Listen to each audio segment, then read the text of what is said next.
Alrighty. Nope, that's on. Okay. Perfect. All right.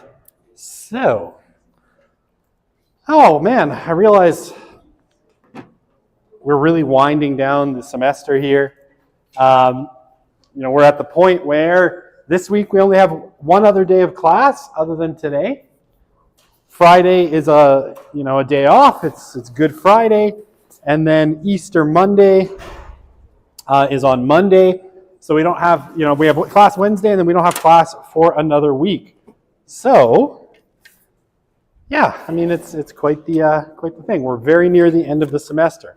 Okay, so last time we started in talking about education, right? We finished up with families. We're talking education. Blinky screen, but we're all good. So we're going to keep going with that, and we'll see how fast we can get through it. Hopefully we'll be done education by the end of Wednesday's class. Okay, so we ended off, I think, on this slide. We were talking about why mass education, right? This idea that everybody should get an education, and that's kind of a social responsibility of people and of the state, why that has become a thing. So, number one, the printing press, right? The printing press, obviously, I'll just recap this really quickly. The printing press made materials available cheaply, right? Prior to the invention of the printing press, everything had to be hand copied. So there were no books for people to read, really. So what was the point in educating everyone in basic literacy? So that's 1440. 1517, we get the Protestant Reformation, right? And basically the split of Protestants and Catholics, with the Protestants following Martin Luther, particularly committed to the idea that everyone should be reading the Bible, right? So you have to create a system for that to happen. And it starts essentially with homeschooling, with parents. Luther thinks parents should be tasked with teaching people, but eventually, right, it spreads out to the state taking responsibility. And then, we get the Democratic Revolution that sort of starts around 1776 with the American Revolution, and the idea that people should, in theory, consent to how they are governed. They should elect their own leaders, but to do that, especially Thomas Jefferson thinks we need an informed public, so we need a system to educate them so they can make informed decision, and that's principally through reading. And then, industrialization and the Industrial Revolution, which we can put kind of roughly, 1750 to 1850. We get, a massive shift in the way society is organized, probably the biggest shift in human history, toward, away from an agrarian or farming kind of society towards an industrial society. And one of the things that people need as industrial society gets more complex, as the tasks get more complex, is basically, basic skills. All right, so of those, industrialization is probably the most important one, and is certainly the one, in a sense, if you want to think about it in Weber's sense, it's industrialization that creates the big bureaucratized state that's able to provide for public education, right? And why does it become evident? Highly productive economies, they find, require an education system to create your mass labor force, right? The mass labor force is absolutely key here. You need enough people to work in the factories, and those people need to basically be semi-literate, right? They need to be able to read instructions and follow instructions to learn how to operate complex machinery. Okay, the other thing is industrial societies are probably the first ones that are rich enough to train and employ people to work in modern science, but also rich enough to have a class dedicated to leisure, right? Or not leisure, to education, right? So you have kids that can be held away from work for long enough to get an education, right? So things like industrialization and eventually the application of science and industrial techniques to things like agriculture create huge food surpluses, which allow basically children not to have to work, which allows them to be in school and gives the state enough funds in terms of taxes to spend on teachers, right? So you needed industrialization to get mass education. And yeah, I mean, today we basically think of, and I mean, maybe this is a little bit of modernization theory, if we go back to globalization, right? That investment in education is an important step in achieving great national wealth, right? It doesn't guarantee it, but if you're going to have, you know, a high income or middle income country, you need at least some kind of compulsory education, right? So, I mean, a high income country like Canada or middle income countries like Brazil, Russia, and China, right? You need high levels of education. But yeah, I think important to keep in mind, education is not only a source of wealth, it's a product of wealth. The fact that, you know, all of us are standing here in this room, you know, instead of like the top 1% of the 1%, you know, at Oxford or some fancy university, is a testament to how wealthy a society we are, right? That none of you fundamentally are, you know, on a family, well, I mean, that most of you are alive and didn't die in childbirth or infancy, but mostly like, you're free to be here. Only working maybe a little bit or not working at all while you get an education is the product of an extremely wealthy society that doesn't need your labor fundamentally to operate, right?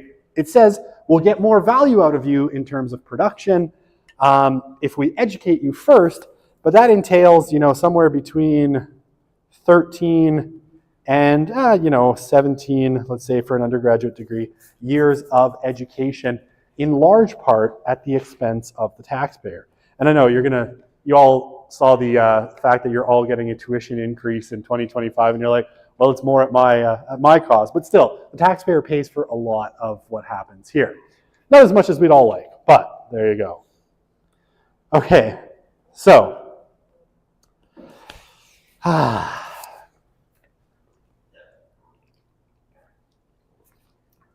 so university or school, education. Obviously, we know what its manifest function is, right? So think back, right? We had our manifest and these are, I think, Merton's terms, manifest and latent functions, right? The manifest function is what it's supposed to do, right? Education is supposed to teach you basic skills, the skills to operate in the industrial or post-industrial economy, right? That is its latent function. Sorry, so this is manifest function. It's manifest function. The latent function, though, education has a whole bunch of latent or unintended functions, things that it does that, you know, it's not actually designed to do, but it does anyway. Okay, so it creates a youth culture, potentially. So we start to see this really in large part in the 1950s. What happens is, you know, following the Second World War, compulsory education of almost everyone, and almost everyone in the society getting at least a high school diploma becomes the norm. Prior to that, it was much spottier, right? If you went back to like my grandparents, who, you know, I guess were born at the end of the 19th and beginning of the 20th century, almost none of them had, well, I mean, my one grandmother had a high school diploma. The others, you know, basically stopped their education somewhere between 6th and 9th grade. But by the 1950s, when my parents are young, compulsory education is the expectation everyone will get a high school diploma becomes normal. And so basically every young person is in school up until their 18th birthday, right? So for those 13 years, kind of 12, 13 years between kind of kindergarten and first grade to 12th grade, they're in school. And what does this do? Well, you know, if you think of a typical kind of classroom in elementary school, right, you have somewhere between one teacher to, I guess, 20 would be good, but maybe at the worst, 1 to 40 kind of ratio of students to teachers, right? So there's a lot more young people than there are adults.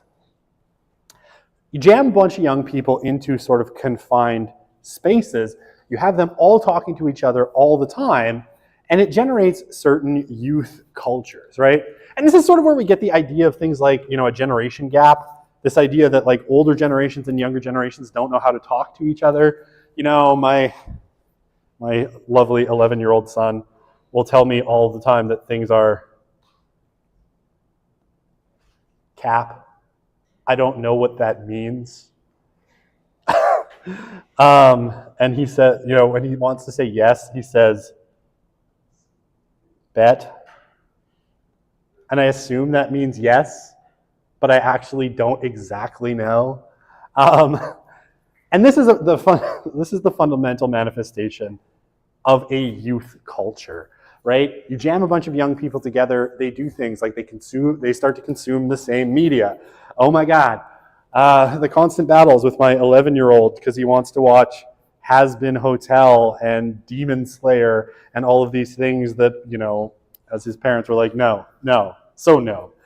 But all his friends are consuming it, right? So it forms a kind of youth culture among them, right? They're all playing Fortnite, right? All my son's friends, they come home from school, they get in front of whatever device they have and they play Fortnite together. So they spent all day together and then they spend all afternoon together playing Fortnite, right? It's part of a youth culture. It starts in the 1950s, right? And you get sort of things like the hippie generation out of that. But putting people together in schools together, young people, generates these youth cultures with vocabulary, right? Their own vocabulary, which is incomprehensible to older people. Certain forms of cultural consumption, ways of dress, right? They all sort of start to dress the same, and all of these sorts of things, right? You generate youth cultures. Now a lot of it's being generated online. They're all consuming the same online stuff.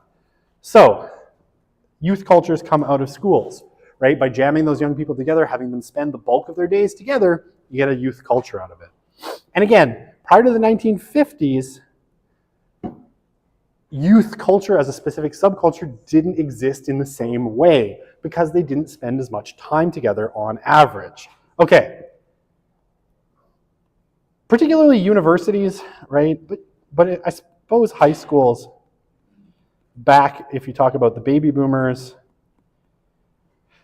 created a marriage market, right? So basically, where are you going to meet people? Well, you're going to meet a lot of people in school, right? So where are you going to meet potential romantic or marriage partners?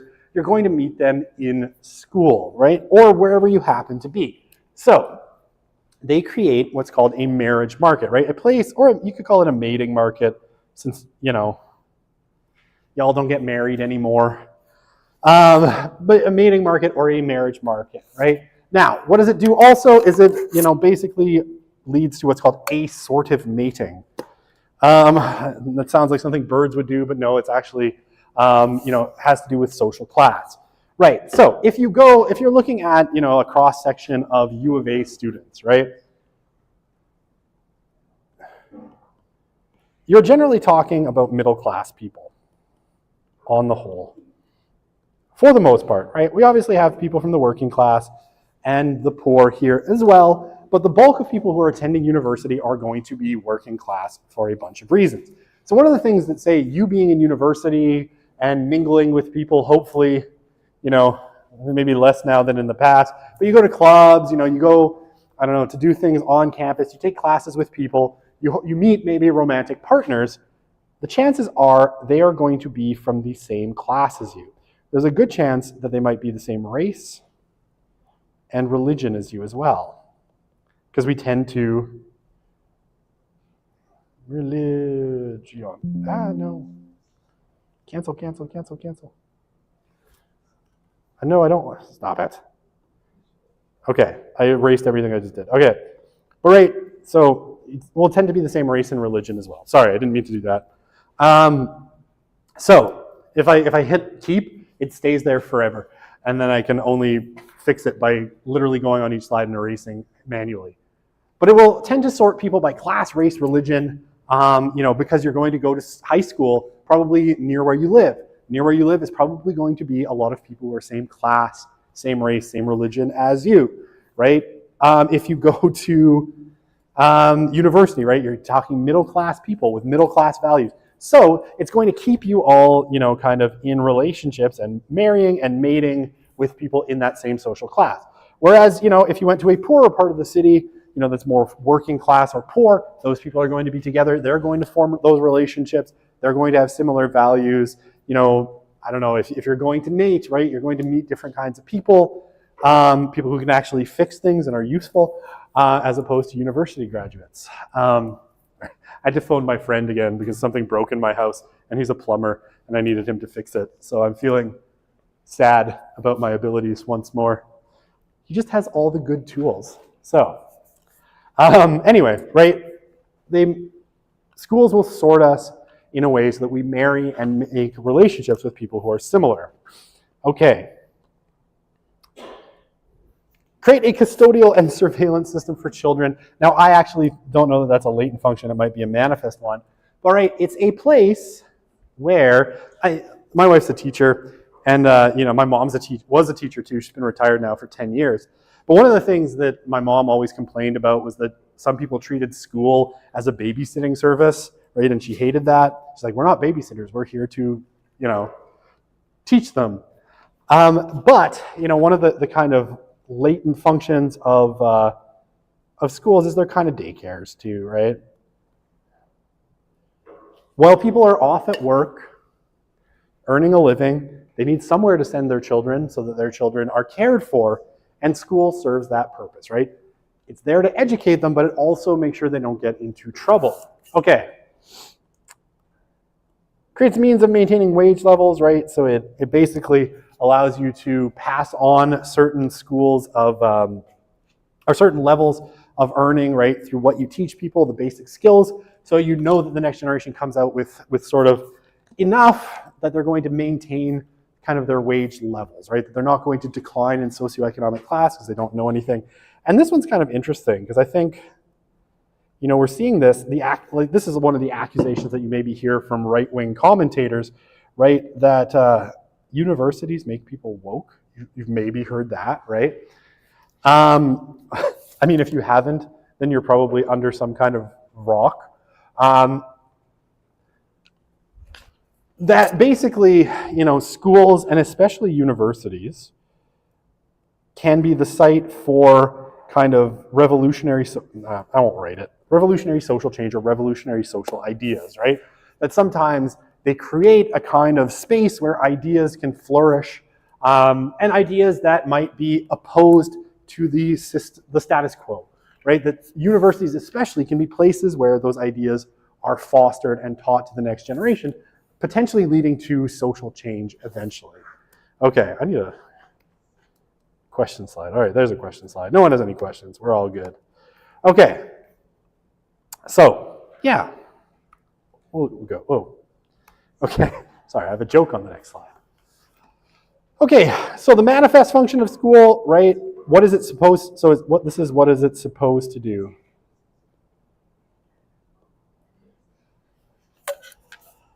What is school supposed to do, right? What is its manifest function? What is its intended social function? Social institutions, right, they basically have this task that they're supposed to do. And the argument about school is that it's based on the logic of industrialism, right? Or the logic, you might want to say even now, of capitalism, right? Because we're no longer an industrial society, but we are still a capitalist society. So it has the sort of logic of capitalism built into it. So what is it supposed to do? Well, industrialism requires the widespread application of science and technology in an economy to make work more specialized and technical and change working conditions. And basically, education facilitates that, right?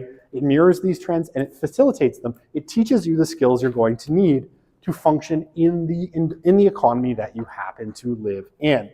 So not surprisingly, as the environment has changed, as we've entered into, say, a post-industrial age, kind of what schools think of themselves as doing has shifted as well. Okay, yeah, I think I mentioned this last class. Schools are also meant to create a kind of cultural homogeneity. In Canada, no matter where you come from, they are meant to make you into a Canadian, right? And a Canadian, you can still have the traditions of, your parents or your grandparents' culture of origins, but you're supposed to have these basic Canadian values, and it's mostly supposed to make you more homogenous with the rest of your peers, right? You're supposed to value the same thing. And this is, arguably why a lot of immigrant parents find that in public schools, their kids learn a bunch of values that are quite dissimilar to their own, right? Quite dissimilar, and much more Canadian or much more Western, right? Values that they themselves might not share. So especially in, and this is across the spectrum, of really conservative people, often there's a sort of fear of public education because of that homogenizing function. And yeah, schools also transmit shared knowledge and culture between generations. They should foster a common cultural identity. This has become harder in postmodernism or in the postmodern period. But for instance, I spelled that wrong, I think. But why do we still study Shakespeare in school? Right? I presume we still do. Why in grade 10 do you read Romeo and Juliet? Is it to learn that two houses both alike in dignity in fair Verona where we lay our scene? Anyway, I can still quote Shakespeare some. Why do we still read Shakespeare, right? Why do we read things like To Kill a Mockingbird or whatever books they're teaching in school now, right? Well, part of it is, to create that shared knowledge and culture, right? So that we all have some kind of basic cultural reference point based in a shared kind of past. Now, this has become much less so. There's been a lot of arguments, towards, say, decolonization or changing the canon, making the canon of literature and history and all these things more inclusive to include more voices, right? Especially of previously marginalized groups. But still, it's meant to pass on what we think of as the best of the past to the current generation, right? That's a big part of education, right? And even things like, what is Canada? How does our democracy, if you're wondering like why in social studies you were taught about the government, I can't write that there. Part of it is because, about Canada's system of government and our democracy and, all of those things. It's because it's teaching you shared knowledge and culture, right? And particularly things like values and, therefore you have a common cultural identity. All of this stuff is built into the education system so that you come out as a Canadian or an American or, a Brit or wherever you happen to be, right? It's shaping you into a citizen of that place where you share knowledge and culture, when someone says to be or not to be, you understand that that's from Hamlet, and all of those sorts of things, right? Some kind of basic shared cultural values at their core. All right, whether it's nobler in the mind. Okay. Just for the record, my wife hates it when I quote Shakespeare to end an argument. It's not a thing that she likes. I don't know why. All right. Common school standards. Okay, so basically, especially when we talk about, a curriculum, what is the curriculum for? Why was it developed? Why was there this idea that there are some things that young people need to know, and it's this, right? What they used to call the 3 R's. I can only assume that that's because people were uneducated in the past, because it was reading, writing, and arithmetic. Only one of those starts with an R, but I guess reading, writing starts with a W, and arithmetic starts with an A, but they all have R's in them, I guess. No, I'm kidding, but my parents still refer to them as the 3 R's, and I'm like, isn't it an R, W, and an A? Raw? I guess it sounds better as 3 R's. Right, but why is this the agreed upon standard? And why, is it like you need to learn X, you need to learn, I don't know, algebra. Why do you need to learn that? Or the Pythagorean theorem. This is my daughter, my 14-year-old daughter's current bugaboo. She's like, where in life will I ever need the Pythagorean theorem? And I'm like, well, did you know that if you know the Pythagorean theorem, you can be a carpenter or a plumber? Because that basic level of math is not all you need, but it's a basic part of building most things, is, figuring out angles. So I'm like, if you ever become a plumber or a carpenter, you will need the Pythagorean theorem. And then she's like, shut up, Dad. And that's how it goes. Okay, so basic skills, right? We think of them, need common standards and common things that we know so everyone can function in the economy at a basic level, right? And it used to be that it taught like basic life skills like how to address an envelope and these sort of things as well. And yeah, so basically, the other thing was, a system had to be created in the past where the privileged few were recruited to elite institutions. This is still oddly kind of the case, right? And it's changed a bit. It used to just be university. And it was like, okay, you are the top 10%, you will go to university and you will be our next generation of leaders. Over time, it's evolved, especially in some societies, less so in Canada, because we're less classist. But say you're in the UK, the cream of the crop, they go to Oxford. And if you're American, you go to Harvard, right? The elites go to those places. And then, everybody else, goes to state schools and all of those things. I remember I was at Duke. So Duke is not an Ivy League school, but it's a semi-Ivy. It's a pretty elite school. And Duke is well known for having the worst people in the world attend that particular university. And I remember they were playing a basketball game, and Duke has a very famous basketball team, the Blue Devils. And they were playing, I think it was North Carolina State University.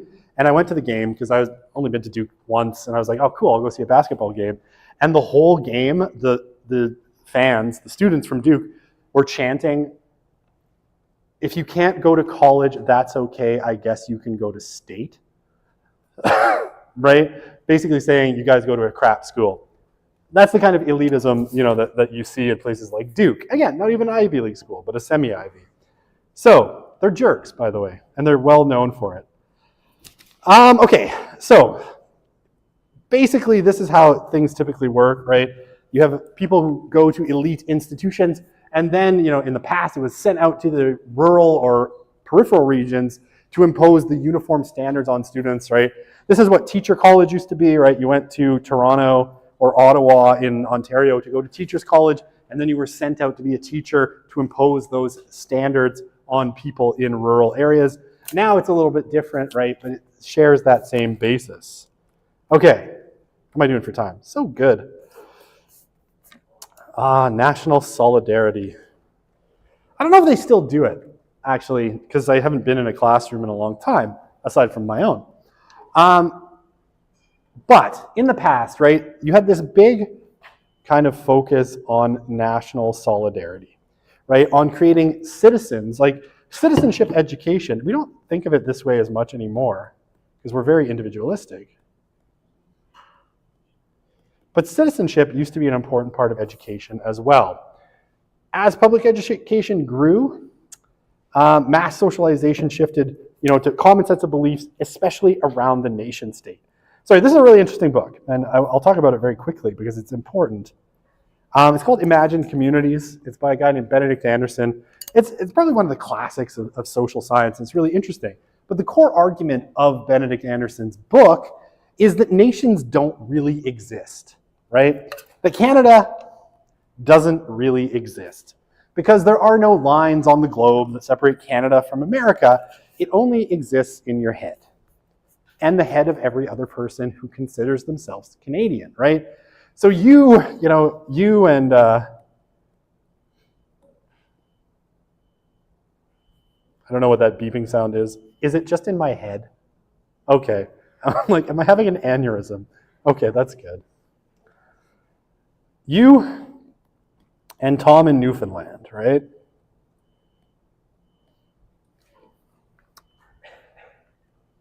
You share very little in common. You will probably never meet Tom in Newfoundland because I don't even know if Tom in Newfoundland is a real person.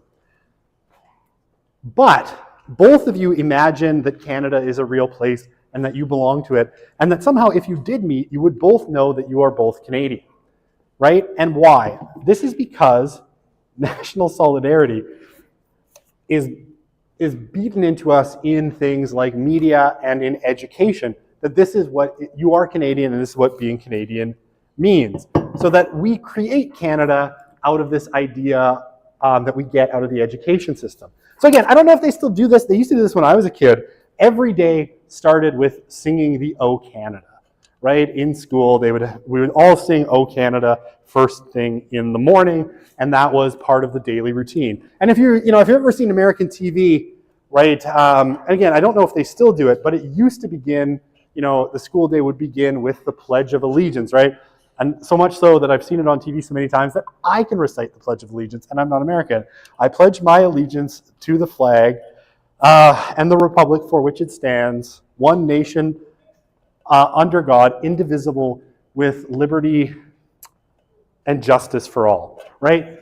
That's part of the school system, indoctrinating the Pledge of Allegiance into people to create this idea of national solidarity, so that everyone who goes to an American public school comes out with this idea that I am American.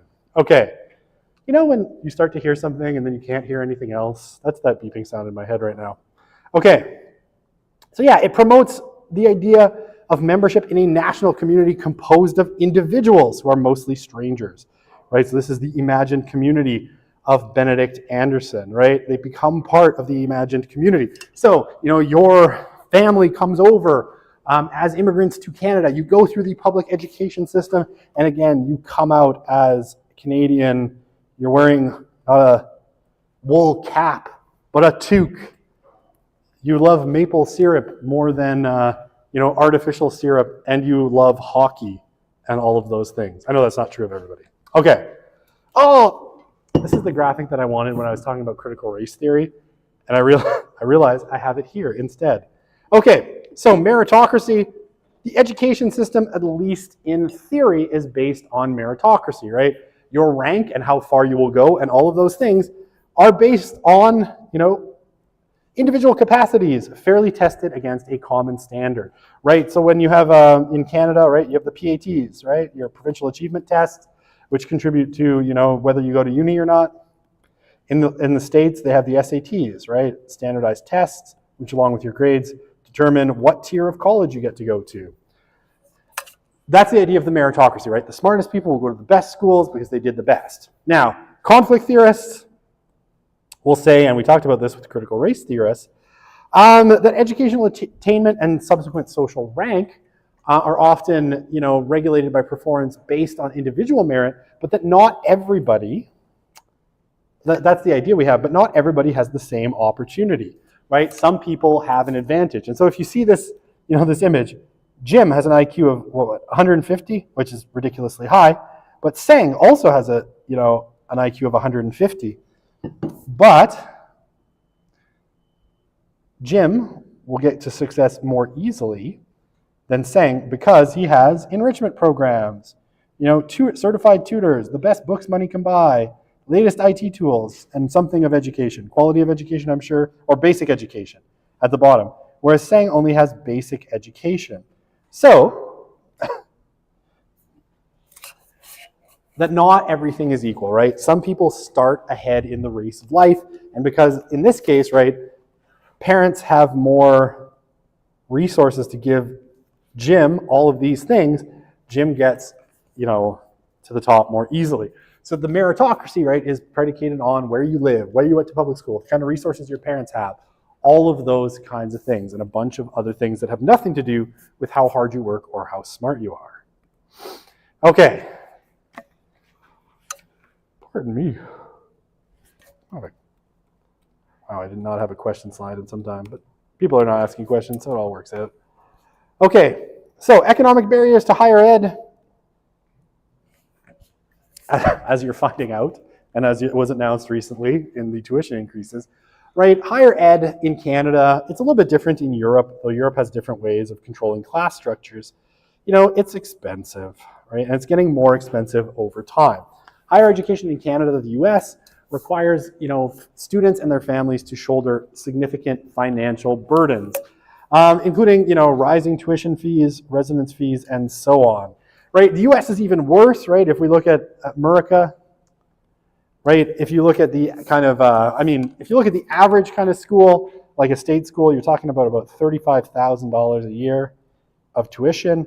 If you go to an Ivy, somewhere between 65 and 80 $150K a year, plus residence, plus books. So, right, getting educated, I'm sorry, my pen is so flaky at the bottom of the screen.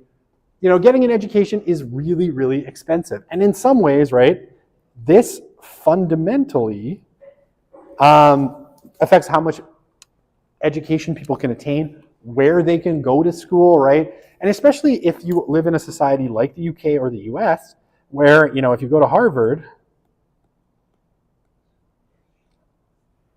you're golden, right? That investment will pay itself back tenfold because you're part of a super elite class of Americans that went to the top colleges, right? Or in the UK, if you went to Cambridge or Oxford, right? All of this pays off. If, however, in the US, you went to, Ohio State University, you'll still do okay, but you're probably not going to get into that absolute elite tier of society because that's reserved for people who went to Harvard. Right, so I don't know, have any of you seen the show Suits? Right, this really terrible law show with Meghan Markle, which seems so different now. But right, at the very beginning, this law firm says they only hire out of Harvard, right? They only hire out of Harvard Law. Why? Because it conveys an elite status, right? And being able to afford Harvard keeps you in the elite and keeps you going, in that elite class forever and shuts other people, the poor or the less financially capable, out of the equation, right? That's why you've had such strong pushes to help more people, especially from diverse and impoverished backgrounds, get into Harvard. Okay, 41. How am I doing for time? Okay. Education, yeah, like I said, it's also sometimes about social exclusion, about creating barriers so some opportunities are only available to some, not available to everyone, right? Only some people go to Harvard. Not everybody goes to Harvard. Not everybody goes to Yale. Not everybody goes to Oxford or Cambridge. Canada's equivalent is the University of Toronto, which, always makes me laugh. I have one friend. He's a great guy. But every time I talk to him, somehow he works into the conversation that he went to the University of Toronto. And it's the most irritating thing about him. Because I'm like, guy, it's just the University of Toronto. Like, it's good. But is it like Harvard good? No. So, I insulted the University of Toronto and now I've got someone leaving. I'm sorry. I'm kidding. U of T, right? Good school in Canada. It's probably the best school. But when you get things like the Ivies or, elite prep schools, better high schools, a lot of them are about keeping certain people out, right? Limiting social opportunities so they're not open to everybody. And this sometimes is what's called the intergenerational transfer of advantage. Amongst other things, right? If you went to college,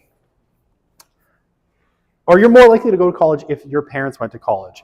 And it's like if one parent went to college, that's good. If both your parents went to college, that's even better. It's something like if both your parents went to college, you have an 80% chance of graduating from university, right?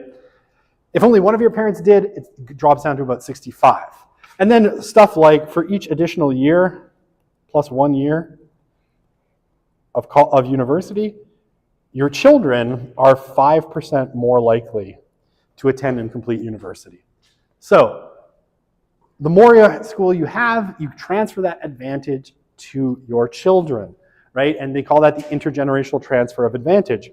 If none of your parents went to university, if zero parent went to university, your chances of attending and completing university are only 35%.